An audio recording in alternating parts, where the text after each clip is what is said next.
এ কি কালো কালো মাংস গো, চিকেন না মাটন বুঝতেই পারছি না তো। তোমার ঘটে অত বুদ্ধি থাকলে তো আমি ধন্য হয়ে যেতাম। এত অপমান না করে রান্নাটা একটু দেখাবে? হ্যাঁ তাই চলো। 1 কেজি মাটন নিয়েছি। আমি আমার স্বাদ মতো নুন দিচ্ছি, আপনারা আপনাদের স্বাদ মতো দেবেন।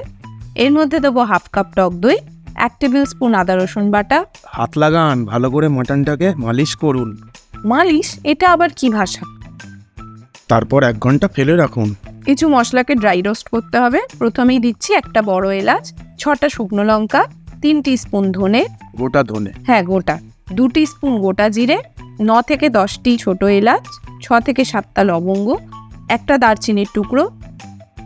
একবার সব ভালো করে মিশিয়ে নেব। 10 থেকে 15টা গোলমরিচও দিলাম। 2 মিনিট লো ফ্লেমে ড্রাই রোস্ট করব। নামিয়ে ঠান্ডা করে মিক্সি অথবা শিলনোড়ায় একটা ফাইন পাউডার করে নিতে হবে। গুঁড়ো হয়ে গেল, এ তো ম্যাজিক গো।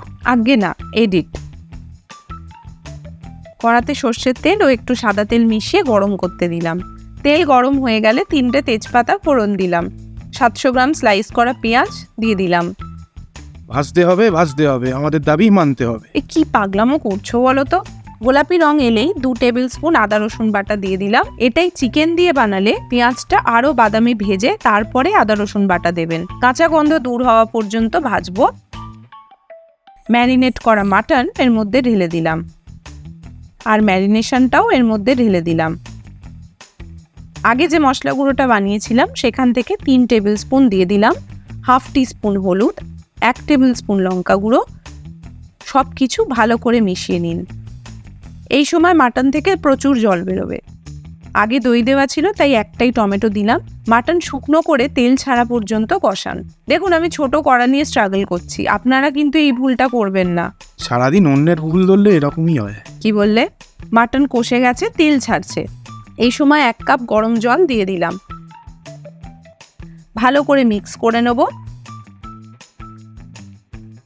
1/2 টিস্পুন চিনি, সব টেস্টগুলোকে ব্যালেন্স করার জন্য দিলাম। আমি ম্যারিনেশনের সময় যা নুন দিয়েছিলাম সেটা এনাফ, আমার আর আলাদা করে নুন দেওয়ার প্রয়োজন হচ্ছে না। আপনারা এই সময় মাংসটা চেখে দেখে যদি মনে হয় নুন দেওয়ার প্রয়োজন আছে তো নুন অ্যাড করে নেবেন।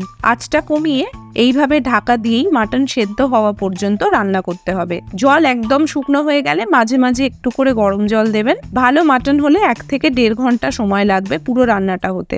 দেখুন কালার চেঞ্জ হয়ে যাবে আস্তে আস্তে। মাংস সেদ্ধ হয়েই গেছে। এবার কাসুরি মেথি 1 টিস্পুন দিলাম হাতে ঘষে, সাথে 1/2 টিস্পুন গরম মশলা গুঁড়ো, 5টা কাঁচা লঙ্কা দিয়েছি, হাত ভর্তি করে ধনেপাতা। অনেকেই মাটনে ধনেপাতা পছন্দ করেন না, তারা দেবেন না, ব্যাস তাহলেই হলো, নো চাপ। এবার ঝোলটা শুকনো হওয়া পর্যন্ত রান্না করতে হবে। ঝোল শুকিয়ে কষা কষা করে নিলেই কাজ শেষ।